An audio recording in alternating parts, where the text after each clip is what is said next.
డబ్బు, అనారోగ్యం, ఉద్యోగం, వ్యాపారం, అప్పులతో బాధపడుతున్నారా? మీకోసమే లాంచ్ యువర్ ఫ్యూచర్ ప్రోగ్రామ్.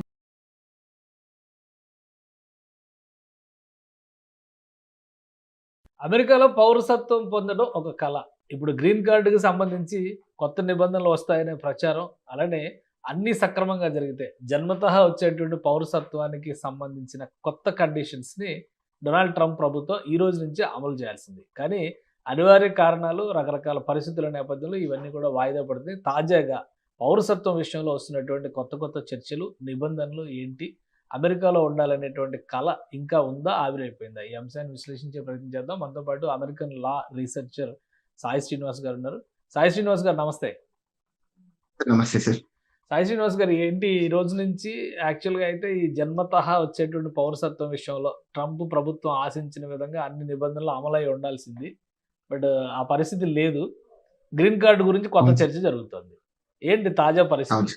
మామూలుగా అయితే సుప్రీంకోర్టు ఇచ్చిన తీర్పు ప్రకారం సో మామూలుగా ఈ రోజు నుండి ఈ బర్త్ రైట్ సిటిజన్షిప్ అనేది ఈ నాన్ ఇమిగ్రెంట్స్ కి ఇంప్లిమెంటేషన్ జరగాలి సార్. కానీ ఎక్కడే గానీ దాని దాఖలాలు ఎక్కడే గానీ లేవు.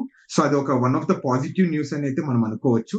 కానీ ఇంకొక చిన్న షాకింగ్ న్యూస్ ఏంటంటే ఇది ఎలా ఇంప్లిమెంటేషన్ చేయాలి అనేది ఒక యుఎస్సిఎస్ వాళ్ళు 25th of July 2025 ఒక చిన్న ఆర్డర్ ఇవ్వడం జరిగింది. అంటే డిస్కషన్ లాంటిది.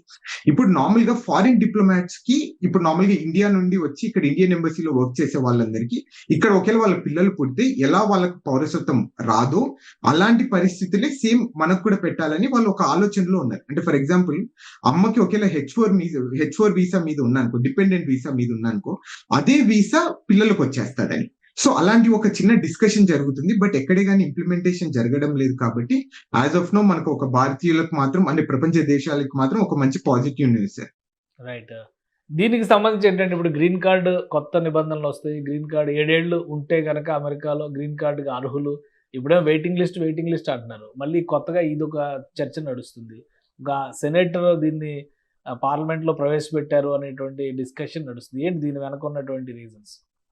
యూజువల్ గా అలెక్స్ ప్యాడిలో అని యుఎస్ సెనేటర్ సార్, తను ఈ HR 1511 అనేది రెన్యూవింగ్ immigration provisions of immigration act 1929 అనేది ఒక చిన్న యాక్ట్ తీసుకొని రావడం జరిగింది. అంటే దీన్ని అవుట్డేటెడ్ 1929లో ఉన్న చట్టాన్ని మనం ఈ రోజు కూడా పాటిస్తున్నాము. దీనివల్ల ఎంతో మంది సో ముఖ్యంగా ప్రపంచ దేశాలు వచ్చిన వాళ్ళందరూ ఈ గ్రీన్ కార్డ్ రాకోకుండా ఆగిపోతున్నారు. వాళ్ళందరినీ కొంచెం సడలించాలి, వాళ్ళందరికీ గ్రీన్ కార్డ్ వచ్చేలా చేయాలి అనేది ఈ ఒక చట్టాన్ని తీసుకొని రావడం జరుగుతుంది సార్.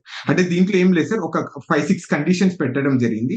దాంట్లో మెయిన్ కండిషన్ ఏంటంటే ఇక్కడ లీగల్ గా వచ్చేసి 7 సంవత్సరాలు మీరు ఇక్కడ లీగల్ గా ఉండి ఏ క్రిమినల్ యాక్టివిటీ లేకపోయినా ఈ మంచి గుడ్ మోరల్ కండక్ట్ ఉంటే ఇవన్నీ జరిగితే మీకు తప్పకుండా 7 ఏళ్ల లోపు గ్రీన్ కార్డ్ తీసుకొని రావాలి. ఎందుకంటే మీరు ఇక్కడ కర్మభూమిగా అనుకుంటున్నారు కాబట్టి, ఇక్కడే ట్యాక్స్ పే చేస్తున్నారు, ఇక్కడ ఒక సెకండ్ హౌస్ అనుకుంటున్నారు కాబట్టి మీకు తప్పకుండా గ్రీన్ కార్డ్ అనేది ఇచ్చి మీకు స్వేచ్ఛగా తిరిగేలా చేయాలి అనేది అతని ఇంటెన్షన్ సార్. కానీ ఇది పాస్ అవుతుందా లేదా అనేది సెకండ్, అట్లీస్ట్ ఒక మంచి పాజిటివ్ డిస్కషన్ అయితే నడుస్తుందని మనం అయితే హ్యాపీగా ఫీల్ కావాలి సార్.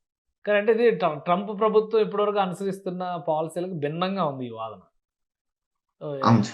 ఎలా అసలు పార్లమెంట్లో, సెనేట్లో ఆ బలాలు ఎలా ఉండొచ్చు? ఆయన పెట్టినటువంటి బిల్లుని సీరియస్ గా తీసుకునే అవకాశం ఉందా లేదా?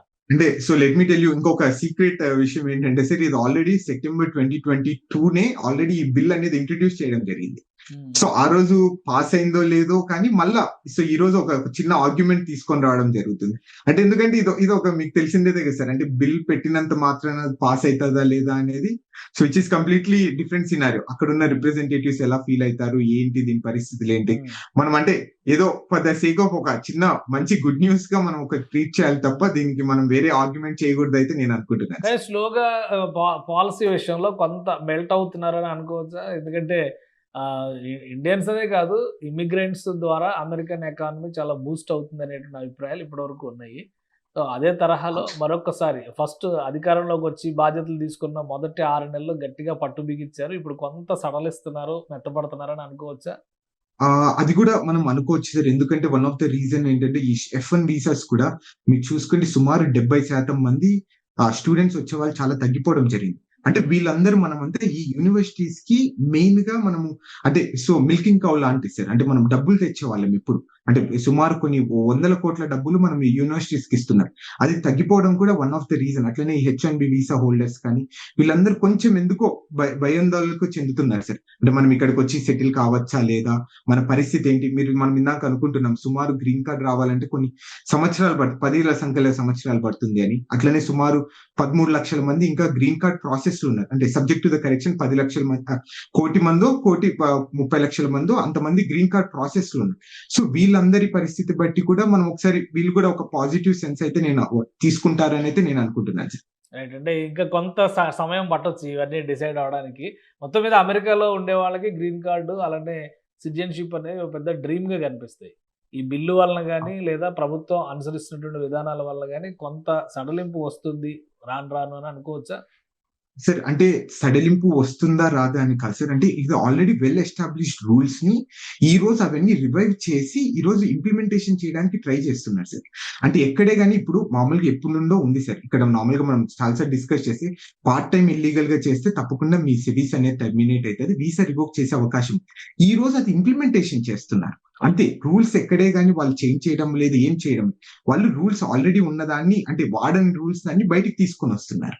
అంతే సార్. ఎక్కడే కానీ మనం భయోందనకు చెందడానికైతే ఎక్కడ లేదు. Right. Thank you Sai Srinivas గారు విశ్లేషణ అందించినందుకు. ఇది అమెరికాలో ఉంటున్నటువంటి ప్రవాసులకి ఒక ఆశ కల్పించేటువంటి అంశం ఇది. కొంతవరకు గ్రీన్ కార్డు 7 సంవత్సరాల పాటు ఆ దేశంలో నివసించిన వాళ్ళకి ఎలాంటి క్రిమినల్ హిస్టరీ లేకపోతే గ్రీన్ కార్డు ఇవ్వచ్చు అనేటువంటి చర్చ మరొకసారి మొదలైంది. అలానే సిటిజన్షిప్, బర్త్ రైట్ సిటిజన్షిప్ విషయంలో కూడా కొన్ని క్లారిఫికేషన్స్, కొన్ని వెసులుబాట్లు వచ్చినటువంటి సంకేతాలు అయితే స్పష్టంగా కనిపిస్తున్నాయి.